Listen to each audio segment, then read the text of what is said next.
Guys are doing well. और आज के वीडियो के अंदर जो टॉपिक हम लोग स्टार्ट करने वाले हैं वो है इंटरफेस। तो याद आ रहा होगा कि कल के वीडियो के अंदर जो हम लोगों ने डिस्कस करना स्टार्ट किया था वो सेल साइकिल डिस्कस करना स्टार्ट किया था सेल बायोलॉजी के अंदर। और वहां पर हम लोगों ने देखा था कि भाई अगर पूरे सेल साइकिल को देखने की कोशिश करें तो पूरा सेल साइकिल का जो प्रोसेस होता है जिसके अंदर जो डीएनए होता है किसी भी सोमेटिक सेल का वो डुप्लीकेट हो जाता है, तो उसके अंदर मेनली दो मेजर फेजेस होती हैं। तो वहां पर जो अगर पहली फेज देखने की कोशिश करें तो वो इंटरफेज थी, और वहीं पर दूसरी फेज देखने की कोशिश करें तो वो हमारी एम फेज थी, यानी कि माइटोसिस वाली फेज थी। तो ये सारी चीजें थोड़ी थोड़ी दिमाग में आ रही होंगी। तो उसी मेजर फेज के अंदर जो पहली फेज थी यानी कि इंटरफेज थी, उस इंटरफेज के अंदर कौन कौन सी फेजेस होती हैं, उन फेजेस में क्या क्या चेंजेस होते हैं, वो अलग अलग जो फेजेस होती हैं उनको कंप्लीट होने में कितना टाइम लगता है, ये सारी चीजें हम लोग आज डिस्कस कर लेते हैं। हालांकि ये भी बेसिक सी मान लो आप लोग कि हम लोग स्टार्टिंग से स्टार्ट किए हैं, तो ये भी बेसिक लेक्चर नंबर 2 है। कल से हम लोग जो चीज़ें पढ़ने वाले हैं वो शायद इतने डीप में आप लोग पहले से ना गए हों, लेकिन ये चीज़ें आप लोगों को ऑलरेडी पता होंगी कि भाई सेल साइकिल क्या होता है, इंटरफेज क्या होता है, हमारा माइटोसिस वाला फेज क्या होता है, कैसे सेल घूम करके आता है। मे बी ये भी पता हो, मेहैप्स आप लोगों को ये भी पता हो कि भाई अलग अलग फेज को कंप्लीट होने में कितना टाइम लगता है, किस किस फेज में कौन कौन से प्रोसेस चलते हैं या फिर सब फेजेस चल रही होती हैं, मे भी आप लोग जानते हो। लेकिन कल से जो हम लोग स्टार्ट करने वाले हैं वो अलग चीज़ें होने वाली हैं। तो आप लोगों को मैं बोलूँगी कि just subscribe the channel, right? And you can share these videos to your friends as well who are preparing for the exams like CSIR, NET, GATE, Excel, GATE, BT, DBT, JRF, ICMR, JRF, BARC वाला paper, PhD entrances या फिर IIT JEM वाला paper, you can send these videos to them as well. अब पूछोगे मुझसे कि भाई हम लोग ऐसा क्यों करें, तो वो तो पता ही होगा कि शेयरिंग इज केयरिंग, राइट? तो डू इट। तो स्टार्ट कर लेते हैं, डिले नहीं करते और बकवास भी नहीं करते हैं बिल्कुल भी। तो देखो इंटरफेज जो होती है, कल मैंने आप लोगों को बताया था कि दो सक्सेसिव माइटोटिक डिवीजन के बीच का जो पीरियड होता है, यानी कि एक माइटोटिक डिवीजन इधर और एक माइटोटिक डिवीजन इधर, और उसके बीच में ये जो पीरियड होता है, ये वाला पीरियड, इसको हम बोलते हैं इंटरफेज। ये बात पता है। और क्या पता है कि भाई ये जो इंटरफेज होती है ये मेनली 3 सब फेजेस से मिलकर के बनती है, या फिर इसके अंदर 3 फेजेस होती हैं। ये है 3। पहली फेज अगर देखें तो G1 फेज, जिसको गैप 1 फेज बोलते हैं। दूसरी फेज आती है सिंथेसिस फेज, जहां पर डुप्लीकेशन होता है डीएनए का, जहां पर ये 1 से 2 बन जाते हैं। And then ultimately cell interphase की फाइनल फेज में एंटर करता है, जिसको हम G2 फेज बोलते हैं। Are you guys like getting it? ठीक है, देखो इधर। तो ये बात तो हम लोगों को पता है कि भाई इंटरफेज जो होती है दो सक्सेसिव माइटोटिक डिवीजन के बीच का पीरियड होता है। लिखूं या ना लिखूं ये बात? लिखूं या ना लिखूं? लिख दूं? लिख देती हूं। तो ये होता है पीरियड बिटवीन 2 माइटोटिक डिवीजन। पता है, मुझे पता है आप लोगों को ये बात पता है, मुझे पता है आप लोगों को ये बात पता है, मुझे सही में पता है। आगे बढ़ लो इधर देखो। तो इंटरफेज के अंदर जो पहली फेज होती है उस फेज का नाम होता है G1 फेज या फिर गैप 1 फेज। और ये जो गैप 1 फेज होती है, अगर याद आ रहा हो तो जब सोमेटिक सेल एक माइटोटिक डिवीजन को खत्म करती है उसके बाद वो इंटरफेज में एंटर करती है और इंटरफेज के अंदर जो पहली फेज होती है वो ये हमारी गैप 1 और G1 फेज होती है। ये बात तो पता है ना?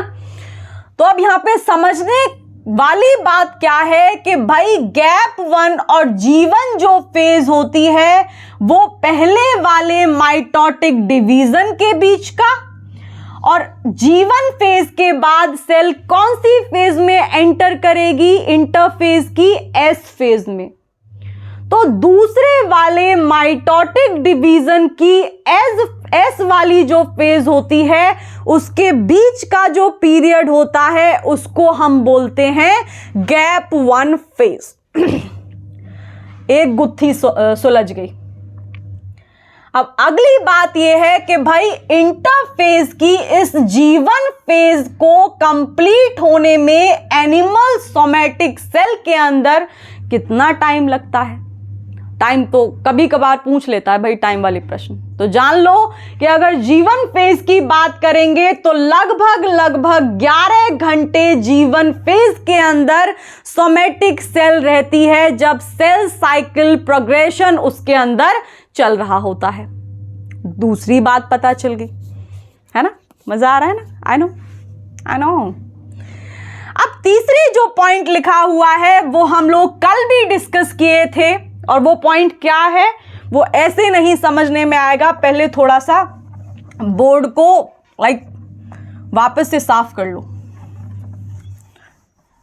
अब समझ लेना, थोड़ी सी ही जगह मिलने वाली है अपन लोगों को। ये भी मिटा दो। हाँ देखो इधर, मैंने क्या बताया था कल कि भाई ऐसे करके एक चित्र बनाया था, अगर याद आ रहा हो तो ये मान रहे थे हम लोग कि भाई ये M फेज है, ठीक है। तो कोई सोमैटिक सेल है जो कि इस M फेज से निकल करके आया है, यानी इसको पहली M फेज दे लो नाम। यानी कि अभी अभी जो सोमैटिक सेल है वो M फेज से निकल करके आया है, और जैसे ही ये M फेज से निकल के आएगा ये इंटरफेज की पहली फेज में एंटर करेगा जिसका नाम था G1 फेज। ये बात भी पता है। और इस G1 फेज के अंदर मैंने कल एक चीज आप लोगों के साथ डिस्कस की थी, और वो चीज क्या थी कि भैया इस G1 फेज के अंदर एक पॉइंट होता है जिसको हम नाम देते हैं स्टार्ट पॉइंट, और इसी का दूसरा नाम होता है रेस्ट्रिक्शन पॉइंट। तो ये जो स्टार्ट पॉइंट होता है या फिर रेस्ट्रिक्शन नामक पॉइंट होता है, अगर एनिमल सोमैटिक सेल की बात करते हैं, एक बार ये प्रश्न पूछ लिया गया था, तो बिल्कुल भी हल्के में मत लेना हल्के में। भारी में लो इसको, और भारी में ऐसे लो कि भाई ये जो रेस्ट्रिक्शन या स्टार्ट पॉइंट है एनिमल के अंदर, इस स्टार्ट पॉइंट और रेस्ट्रिक्शन पॉइंट को कुछ फैक्टर्स कंट्रोल करते हैं, और वो जो फैक्टर्स होते हैं वो ग्रोथ फैक्टर्स होते हैं, जिनको हम दूसरे नाम से भी जानते हैं। और क्या बोलते हैं इनको? माइटोजेंस। याद आ रहा है? और इन माइटोजेंस के अंदर जो कॉमन फैक्टर्स हम लोग हालांकि सेल सिग्नलिंग डिस्कस करने ही वाले हैं 1-2 दिन में, वहां पर आप लोग 2-3 फैक्टर्स से परिचित होंगे, 2-3 ग्रोथ फैक्टर्स से परिचित कराएंगे आप लोगों को, जैसे EGF। तो फिलहाल के लिए ये समझ लो कि जो EGF है ये होता है एपिडर्मल ग्रोथ फैक्टर। और एक दूसरा फैक्टर नजर आ रहा होगा PDGF, यानी प्लेटिलेट डिराइव्ड ग्रोथ फैक्टर्स। क्या होते हैं सेल सिग्नलिंग में बताएंगे, तो जुड़ जाना, आ जाना पिक्चर देखने। तो ये है प्लेटिलेट डिराइव्ड ग्रोथ वाला फैक्टर। ठीक है जी, ठीक है। इतना बात समझ में आया कि भाई जो G1 फेज थी, उस G1 फेज के अंदर एक स्टार्ट पॉइंट या रेस्ट्रिक्शन पॉइंट होता है जिसको कुछ ग्रोथ फैक्टर्स कंट्रोल करते हैं, जिनको हम माइटोजेंस बोलते हैं। और अगर इन ग्रोथ फैक्टर्स के नाम देखने की कोशिश करें तो EGF है और PDGF है। पर मान लो कि अगर ग्रोथ फैक्टर्स हैं ही नहीं, ऐसा भी तो हो सकता है ना कि भाई ग्रोथ फैक्टर्स एनिमल की सोमैटिक सेल के अंदर हो ही ना। उस केस में होगा क्या, वो जो सोमैटिक सेल होगी ना वो सेल साइकिल करने से मना कर देगी। यानी कि ये जो स्टार्ट पॉइंट और रेस्ट्रिक्शन पॉइंट को कंट्रोल करने वाले ग्रोथ फैक्टर्स हैं, इनका होना जरूरी है सेल साइकिल के प्रोग्रेशन के लिए। अगर ग्रोथ फैक्टर्स नहीं होंगे तो ये जो सेल है इस जीवन फेज से एस फेज में ना जा करके जीवन फेज से G0 फेज में चली जाती है, जिसको हम क्यूशकेंट फेज बोलते हैं। Pronunciation you guys can go and check it on Google. मैं तो इसको रेस्टिंग फेज बोलने वाली हूं। तो होता क्या है कि भाई अगर ग्रोथ फैक्टर्स नहीं है, यानी कि ये EGF और PDGF नहीं है, कितने जरूरी हैं, इसलिए सेल सिग्नलिंग जरूरी है। इसलिए वो इतनी भर भर के जो सिग्नलिंग हम लोग पढ़ने वाले हैं कि भाई PI-P2 पाथवे क्या है, GPCR वाला पाथवे क्या होता है, WNT सिग्नलिंग क्या होती है, हेजहॉग सिग्नलिंग क्या होती है। तो देख लो क्या हो रहा है। अब बेचारी सोमैटिक सेल को अगर ये ग्रोथ फैक्टर्स नहीं मिल रहे हैं तो सेल जो है आगे एस फेज में जाने से मना कर दे रही है, और ये जो हमारी सोमैटिक सेल होगी ये कूद करके G0 फेज में चली जाएगी। अब मुझे नहीं पता इसको क्या बोलते हैं, just go and check it on Google. मैं तो इसको रेस्टिंग फेज बोलूंगी, और जा करके ये रेस्टिंग फेज में एंटर कर जाएगी। ठीक है जी। तो ये हो गई दूसरी बात। अब आगे एक और चीज सुनो, कहानी के वो ट्विस्ट आया है कहानी में, वो सुनो। और ट्विस्ट क्या है कि यीस्ट जो होती है उसके पास भी स्टार्ट पॉइंट होता है। यानी कि अगर एनिमल सेल से अलग किसी ऑर्गेनिज्म की बात करें, और क्यों कर रहे हैं, क्योंकि प्रश्न देखने मिला था, फालतू की बकवास नहीं है ये ईस्ट वाली। ऐसे छोड़ मत देना कि भाई हम एनिमल हैं तो हम अपना ही देखेंगे, हमको सिर्फ अपने स्टार्ट पॉइंट से मतलब है। ईस्ट का भी देख लेना, नाराज हो जाएगी, पेपर में आ जाएगी और फिर काम बिगाड़ देगी। I don't know. तो ये जो ईस्ट होती है इसके पास भी एक स्टार्ट पॉइंट होता है, और ये जो स्टार्ट पॉइंट होता है ये न्यूट्रिएंट्स से कंट्रोल होता है और कुछ मेटिंग फैक्टर्स से कंट्रोल होता है। यानी कि यीस्ट का जो स्टार्ट पॉइंट होगा, जो रेस्ट्रिक्शन पॉइंट होगा, उसको ग्रोथ फैक्टर्स यानी माइटोजेंस कंट्रोल नहीं करते। उसको कंट्रोल करने का काम कुछ न्यूट्रिएंट्स करते हैं और कुछ मेटिंग फैक्टर्स करते हैं। कौन से होते हैं ये मेरे को भी नहीं पता। फिलहाल के लिए ये देखो आगे वाला पॉइंट क्या लिखा हुआ है। ये भी जरूरी है कि जब कोई सेल लेट जीवन फेज में पहुंच जाती है, इसका मतलब क्या है कि माइटोसिस से जीवन फेज में आई और जीवन फेज यहां खत्म होने वाली है, तो लगभग इस वाले टाइम की बात कर रहा है ये कि जब कोई भी सेल लेट जीवन फेज में पहुंच जाती है, ये जो मैंने काले रंग से ऐसे बिंदी बना दी है वो वाले फेज की बात कर रहे हैं, वो वाले पॉइंट की बात कर रहे हैं। तो यहां पर क्या होता है कि प्री रेप्लिकेटिव कॉम्प्लेक्स बन जाता है। भाई आगे पता चलेगा, प्रोसेस आगे पता चलेगा कि प्री रेप्लिकेटिव कॉम्प्लेक्स के अंदर कौन कौन सी चीजें जुड़ती हैं, कौन कौन से मॉलिक्यूल्स हटते हैं, क्या क्या होता है, क्या नहीं होता है, आगे पता चलेगा। राइट। तो फिलहाल के लिए ये समझ लो, क्योंकि बेसिक इंफॉर्मेशन हम लोग इकट्ठा कर रहे हैं, तो लेट जीवन फेज के अंदर एक प्री रेप्लिकेटिव कॉम्प्लेक्स नामक कॉम्प्लेक्स बन जाता है। ये क्या था? कॉम्प्लेक्स था। प्री रेप्लिकेटिव कॉम्प्लेक्स बन जाता है, और वो जो प्री रेप्लिकेटिव कॉम्प्लेक्स होता है वो जरूरी होता है एस फेज के अंदर डीएनए की सिंथेसिस को चालू कराने के लिए।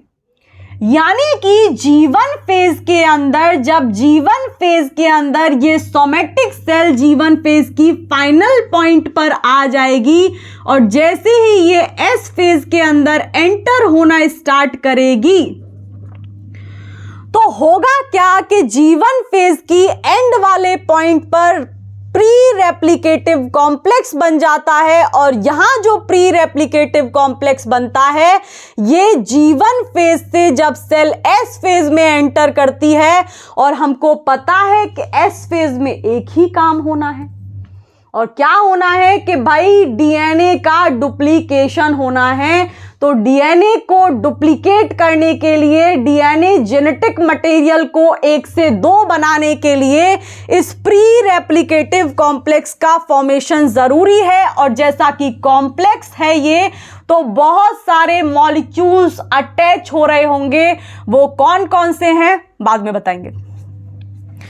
अब आगे के लिए ये समझो कि भाई ये जो हमारी इंटरफेज है इसके अंदर जैसे ही G1 फेज कंप्लीट हो गई, और पता कैसे चल रहा है G1 फेज कंप्लीट हो गई, क्योंकि हम प्री रेप्लिकेटिव कॉम्प्लेक्स पे आ गए। और जैसे ही प्री रेप्लिकेटिव कॉम्प्लेक्स बन जाएगा किसी भी सेल के अंदर, तो वो सेल के अंदर G1 फेज खत्म।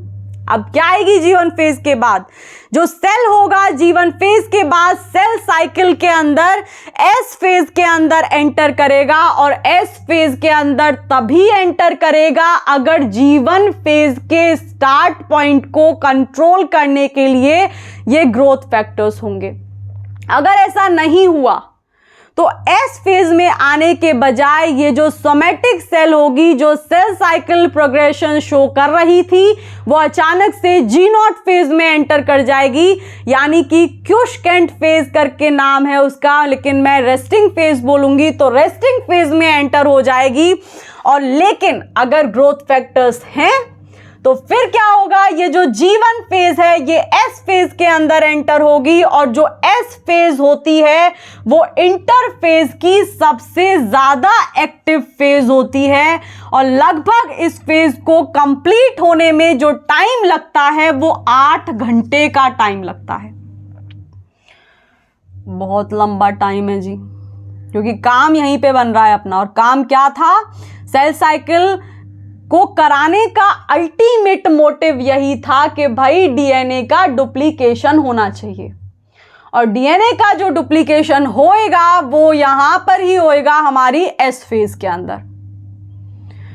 तो ये बात पता चल गई। अब ये तो पता ही है, ये पॉइंट नोट कराने की जरूरत मुझे नहीं लगती है कि भाई एस फेज के अंदर हमारा जो क्रोमोसोम है वो डुप्लीकेट होते हैं, यानी कि जेनेटिक मटेरियल का डुप्लीकेशन होता है। या फिर लिखने की जरूरत है, ये भी लिखो कि यहां पर जो क्रोमोसोम होते हैं उनका डुप्लीकेशन देखने मिलता है। ठीक है, आगे लिख लो। अब एक और चीज हो रही होती है, या एक और पॉइंट आप लोगों को और मुझे दोनों को पता होना चाहिए कि भाई एस फेज के अंदर ट्रांसक्रिप्शन और ट्रांसलेशन ये क्या है? मॉलिक्यूलर बायोलॉजी में पता चलेगा ये क्या है। फिलहाल के लिए ये समझो कि हमारे जो ट्रांसक्रिप्शन और ट्रांसलेशन वाले प्रोसेस होते हैं वो क्या होते हैं?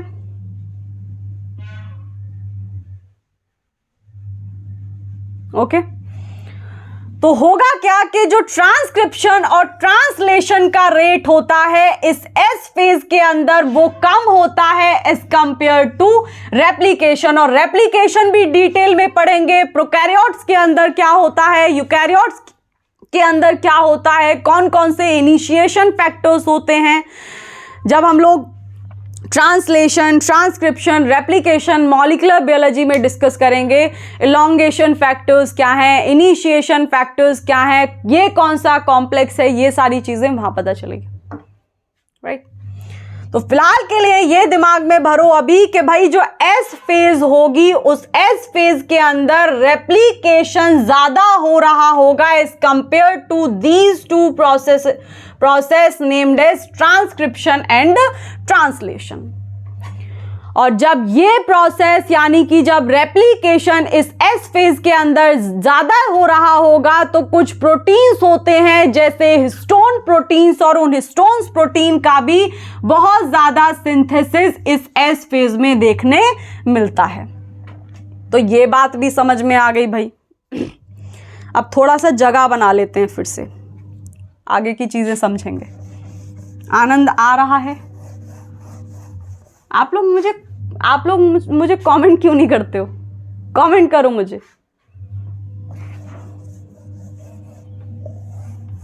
देखना इधर अब क्या होगा, आगे देखो।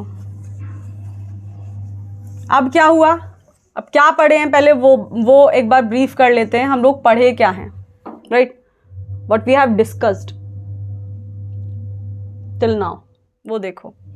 हम लोग क्या डिस्कस किए हैं कि भैया एक सेल थी, और वो जो सेल थी हमारी एम फेज से होकर के, यानी ये पहली वाली एम फेज थी, यहां कंप्लीट की इसने, और अब ये इंटर फेज में एंटर कर रही है। तो ये जीवन फेज को, पूरे को जीवन फेज को कवर कर चुकी है। और जीवन फेज के अंदर हमारा एक पॉइंट था जिसको हम नाम दे रहे थे रेस्ट्रिक्शन या स्टार्ट पॉइंट।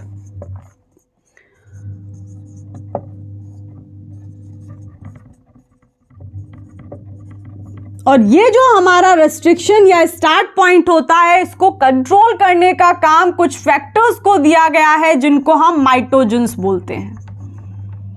ठीक है,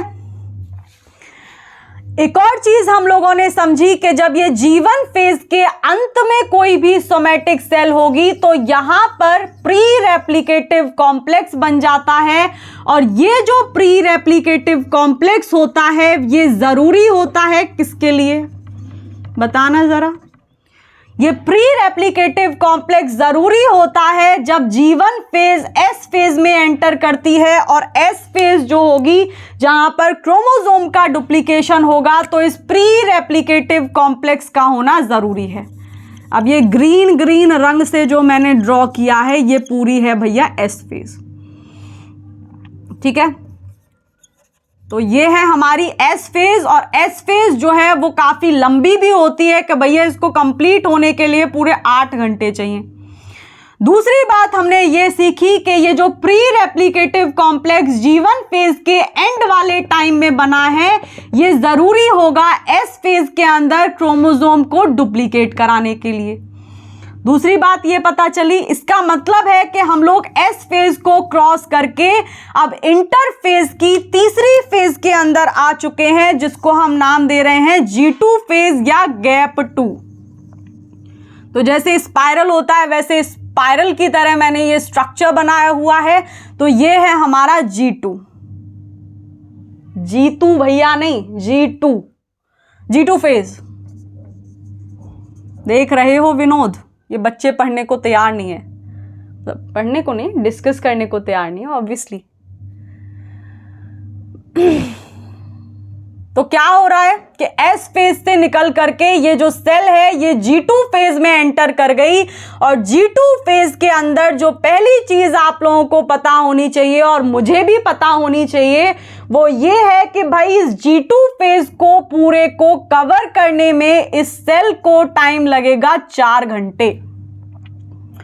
तो पहली बात यही है कि टाइम 4 घंटे लगता है। और इसमें होता क्या है कि एनिमल सेल, वही एनिमल सेल जिसके अंदर ये सेल साइकिल प्रोग्रेशन चल रहा है, ये साइज में ग्रो करती है, वॉल्यूम में ग्रो करती है, और बाद में जाकर के अपने आप को माइटोटिक फेज यानी एम फेज के लिए प्रिपेयर कर रही होती है।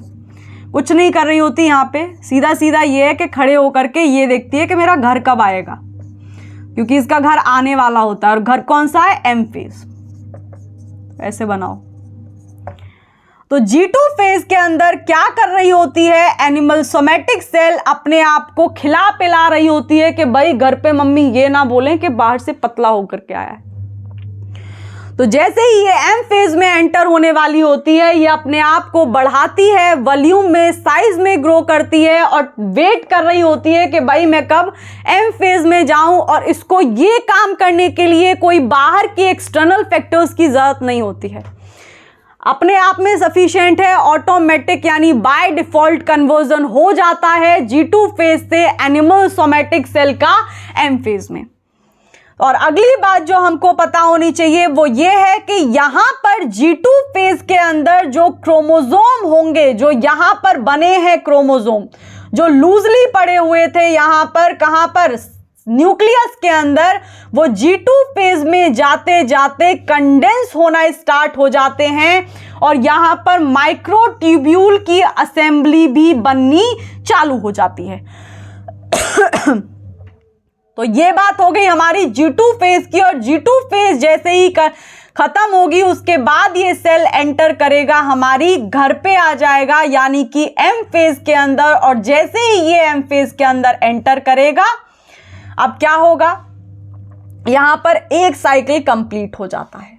ठीक है, तो M फेज के अंदर क्या होगा वो भी देखो कि सेल साइकिल की सबसे एक्टिव फेज ये M फेज होती है और इसको कंप्लीट होने में लगभग 1 घंटा लगता है, यानी कि ज्यादा नहीं लगता। इंटरफेज तो बहुत टाइम खाई है अपना, तो इसको कंप्लीट होने में 1 घंटा लगता है। और यहां पर इंपॉर्टेंट चीजें क्या हो रही होती हैं कि जैसे ही यहां से G2 फेज में क्या हुआ था, वैसे क्रोमोसोम का कंडेंसेशन हुआ था, माइक्रोट्यूब्यूल की असेंबली बननी चालू हुई थी, और जैसे ही G2 फेज से वो एनिमल सोमेटिक सेल इस M फेज के अंदर एंटर करेगी, तो यहां पर 2 चीजें और होंगी, जैसे न्यूक्लियर डिवीजन होगा और साइटोकाइनेसिस होगा।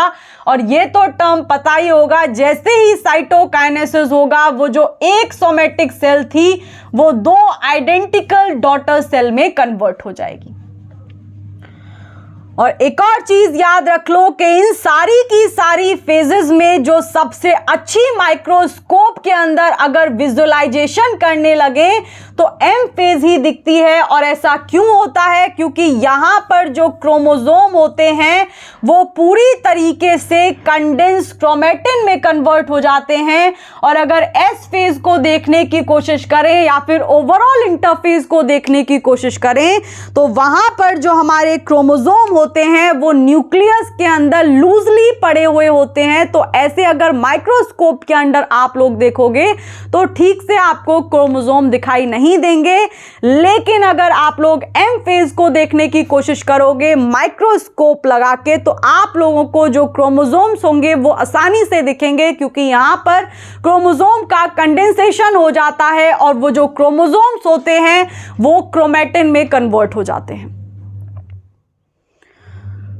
तो भाई आई होप समझ में आया होगा, लेकिन फिर भी कुछ रह गया है, समझ में नहीं आया है, तो आप लोग मुझे मेल कर सकते हैं। मैंने अपना मेल आईडी आप लोगों को दिया हुआ है चैनल के ऊपर, तो जा कर के मुझे मेल कर लो, या फिर आप लोग कमेंट्स में भी मेरे को पूछ सकते हैं जो आप लोगों को समझने नहीं आ रहा है, या फिर आपको लगता है कि कुछ और हमको ऐड करना चाहिए, या फिर आपको लगता है कि वी गाइस लाइक हम लोग कुछ छोड़ दिए हैं और हम लोगों को वो चीज़ें डिस्कस कर लेनी चाहिए, तो आप लोग मुझे बता सकते हैं। तो फिलहाल के लिए इतना ही रखते हैं, बहुत हो गया आज के लिए। मुझे पता है आप लोग तंग आ गए मेरे से, तो कल मिलते हैं और कल हम लोग सेल साइकिल के स्ट्रॉन्ग वाले टॉपिक्स उठाएंगे। और स्ट्रॉन्ग वाले टॉपिक्स के अंदर सबसे पहला टॉपिक जो हम लोग डिस्कस करने वाले हैं वो होने वाला है हमारा क्या, साइक्लिन्स एंड सीडीकेज हम लोग डिस्कस कर रहे होंगे। कौन कौन सी फेज के अंदर कौन कौन से साइक्लिन्स होते हैं, कौन कौन से सीडीकेज होते हैं।